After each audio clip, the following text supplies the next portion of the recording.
notre seule issue. Il est temps pour nous de transcender les divisions héritées du passé, de raviver l'esprit d'unité qui animait les grands empires d'Afrique et de construire un continent qui reflète la grandeur de nos ancêtres. Jeunesse africaine, comprends que le rêve des Nations Unies d'Afrique n'est pas une option, c'est une nécessité. C'est un appel à la dignité et à la renaissance. L'Afrique doit s'unir ou périr, disait Kwame Nkrumah.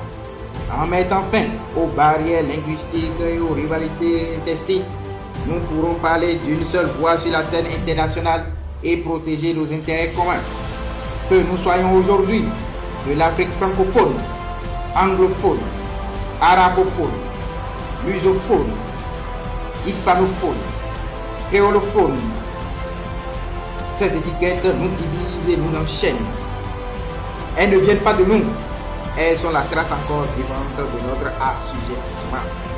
Que nous soyons X ou Y, chrétiens ou musulmans, nous devons avant tout apprendre à transcender nos différences. L'histoire nous observe et nous avons l'opportunité de redonner à l'Afrique sa place légitime dans le Conseil des Nations. Le moment est venu d'agir, non pas pour nous seuls, mais pour les générations à venir. La trahir ne serait pas qu'une honte, mais une fatalité. L'accomplir serait notre plus grande victoire. Comme le disait Frantz Fanon, chaque génération doit, dans une relative opacité, découvrir sa mission, la remplir ou la trahir. Cette mission pour notre génération est claire, brûlante, impérieuse. Restaurer la dignité et la gloire de l'Afrique, tout en bâtissant un avenir meilleur de justice et de prospérité. Peuple africain du continent de la diaspora, la libération de notre continent repose sur nous. Nous ne pouvons compter ni sur les puissances étrangères, ni sur nos élites compromises. Elles sont toutes prisonnières de leur intérêt personnel et leur suivi dépend de notre ignorance et de notre illusion. Comme le rappelle Toumbi Fakoli, ceux-là qui devaient nous montrer la route à suivre se sont tous disqualifiés par des compromis et des compromissions. Rappelez-vous les paroles de Thomas Sankara. Nous avons besoin d'un peuple convaincu plutôt que d'un peuple vaincu.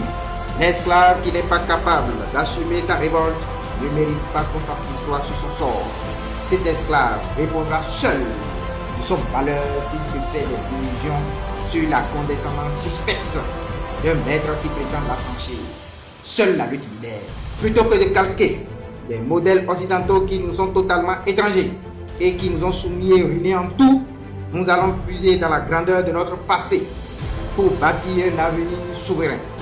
Les États actuels deviendraient des nations, une terminologie qui reflète la splendeur, l'esprit de communauté et la force de notre histoire. Ces nations, autonomes dans leur gestion, seront intégrées dans une union politique, économique, militaire et linguistique puissante, les Nations Unies d'Afrique.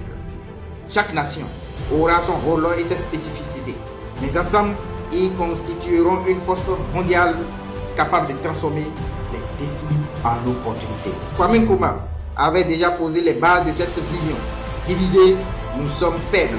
Unis, l'Afrique pourrait devenir l'une des plus grandes forces du monde dans le monde. Les Nations Unies d'Afrique ne seraient pas une simple fédération politique, mais une union économique forte, permettant une exploitation collective et équitable des ressources, ainsi qu'une intégration totale de nos économies. Ce modèle, inspiré des grands empires du passé, permettrait à l'Afrique de redevenir une puissance mondiale, non pas par l'accumulation d'armes ou de bombes atomiques, mais par la richesse de ses valeurs, de ses ressources et de son humanité. C'est une fierté retrouvée. Tout cela est développé dans mon essai. Et si nous repensons l'Afrique, les Nations Unies d'Afrique, j'ai l'honneur de lancer officiellement aujourd'hui. Lisez-le, appropriez-vous de ces vérités que les fossoyeurs de notre dignité tentent de dissimuler. Vous comprendrez pourquoi cette révolution n'est pas seulement une nécessité, mais qu'elle est un devoir. Du haut de cette tribune, j'ordonne une mobilisation générale des Africains du monde entier. Où qu'ils se trouvent, j'adresse un appel solennel à tous les panafricanistes, où qu'ils se trouvent dans le monde, aux organisations panafricaines, aux mouvements militants, aux partis politiques engagés et à tous les hommes et femmes, sans distinction de catégorie sociale ou de croyance. Mobilisez-vous autour de ces idéaux communs, les Nations Unies d'Afrique. Ce projet est plus qu'un rêve, c'est la voie de notre salut, la clé de notre unité et la promesse d'un avenir souverain pour nous et pour nos enfants. Je vous invite à une première mobilisation mondiale, mercredi 10 décembre 2025, dans chaque pays, chaque ville d'Afrique et au sein de toutes les diasporas. Que nous soyons des centaines de millions ce premier jour de manifestation mondiale à proclamer notre unité, à affirmer notre volonté de bâtir cette Afrique nouvelle, fière et unifiée, de quitter l'âge de pierre pour l'âge d'or. Écrivons ensemble une nouvelle page de l'histoire de notre continent. Réalisons ensemble un pacte clair, juste, entre nous, par nous et pour nous. Une révolution totale, sociale, politique, monétaire, économique, linguistique. Une révolution qui brise toutes les chaînes et réinvente l'Afrique. Vive l'Afrique, vive la révolution, vive les Nations Unies d'Afrique. Je vous remercie.